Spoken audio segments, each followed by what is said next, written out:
actually, practiced any magic was a real major advantage, because that is, this symbolic plane of mind and form that we draw upon and work with. So that enabled me to take it seriously. And, there'd be many years and things get in the way, but I'd always carry that with me. And there would be many astral experiences, and, being a heavy metal fan, you'd be, like I said, I'd be reading about Crowley and this and that, and buying the odd magic book, and obsessed by ancient Egypt and archaeoastronomy and this kind of, all kinds of stuff.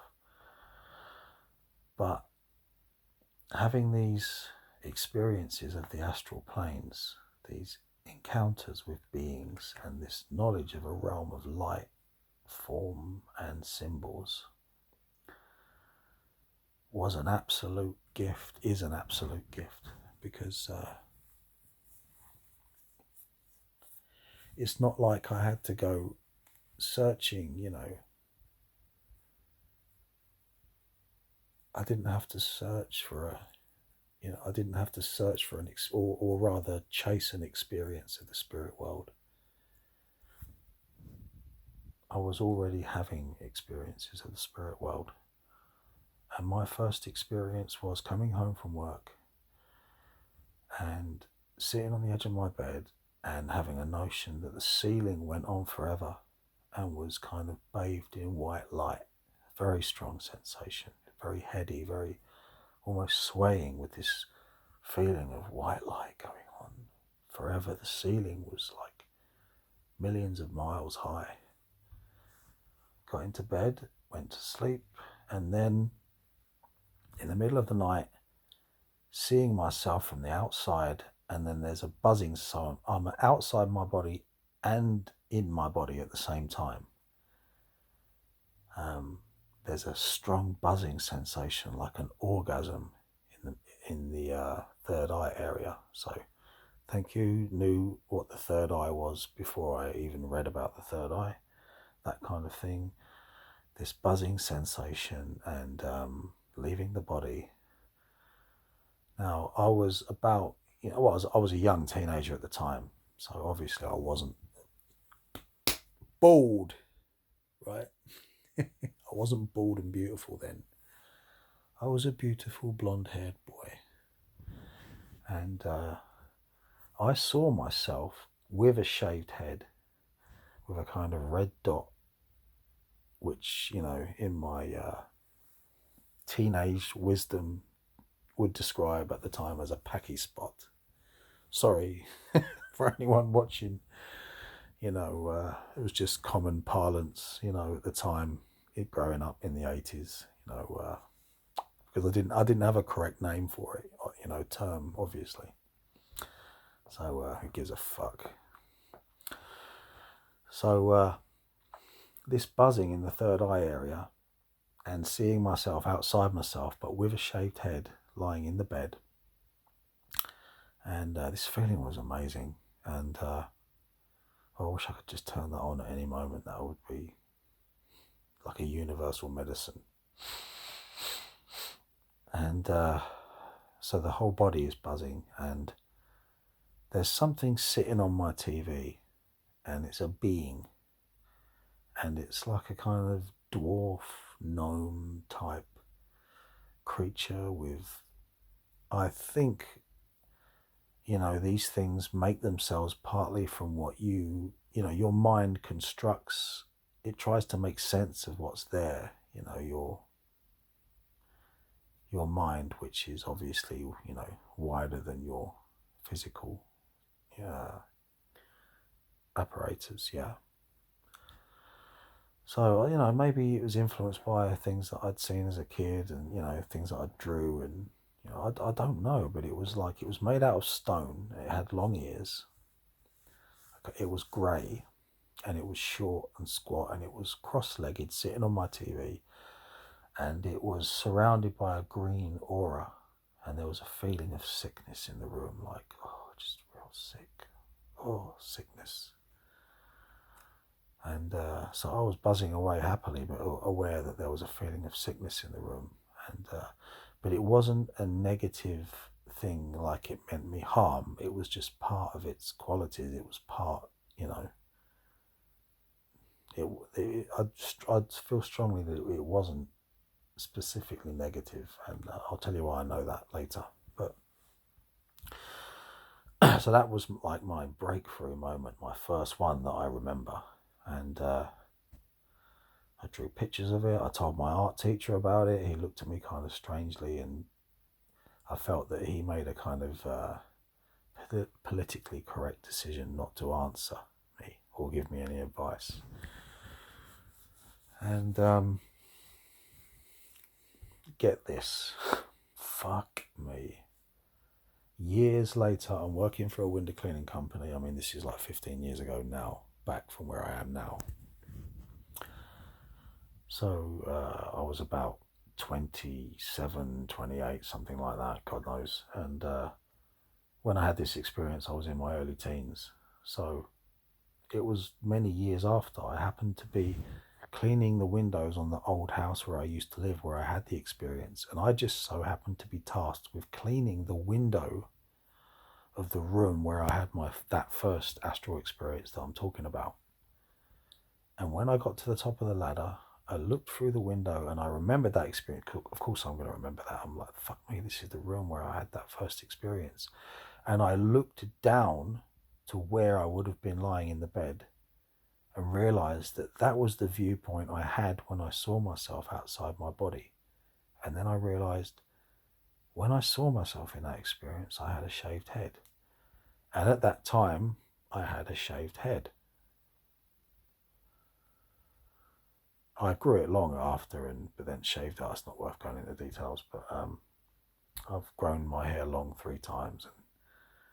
And I knew I'd always come back to, I love the simplicity of the shaven pate.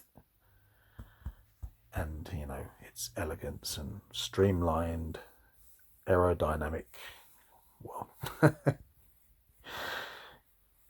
its practicality. So, anyway,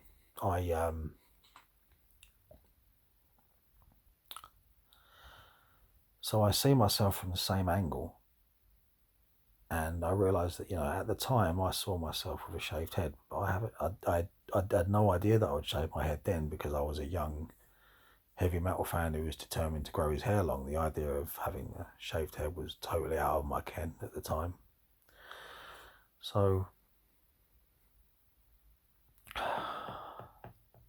what happened next was, bearing in mind I'm at the top of the ladder and it's quite dangerous, a feeling of total and utter sickness came over me. I was just fucking suddenly ill. And it was like, fuck, that was the sickness that I felt when I had that astral experience.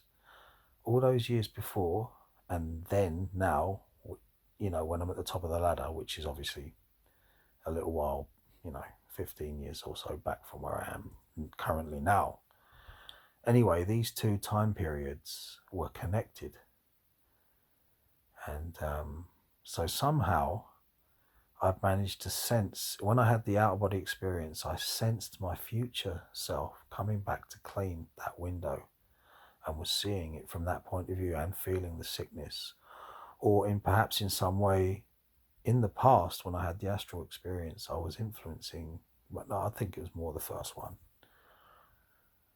And that is very, very, very, very, very, very, very interesting to me, and very, very odd. And I've had those past future relationship experiences. There's at least 2 more that I can think of right now where a similar thing has happened. I've had a spiritual experience that has later played out in a physical way, realizing that the later physical experience was influencing the characteristics of the earlier spiritual experience. But anyway, the main point was the astral planes and having experiences of the astral planes So sometimes when I'm chatting and I'm telling these stories, like, it's difficult for me to imagine what it's like to exist in a mind that doesn't have those experiences. Sometimes I sit there and think, like, fuck, like, God, imagine people live their whole lives without experiencing that even once. No knowledge of it whatsoever.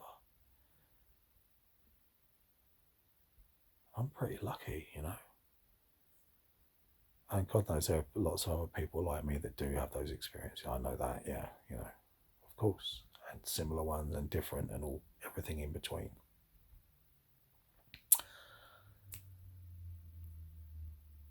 But without fail, there might be a few months where I don't have one. Not so much these days, but in the past, there might be a few weeks where I have one every night. I've been out of my body so many goddamn times. I've met so many entities, and it never interferes with normal daily working life. It's always a sleep stroke meditation thing. It's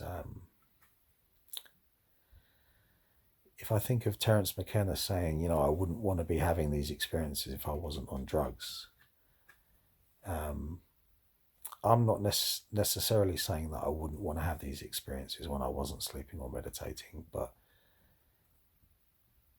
if I was frequently, that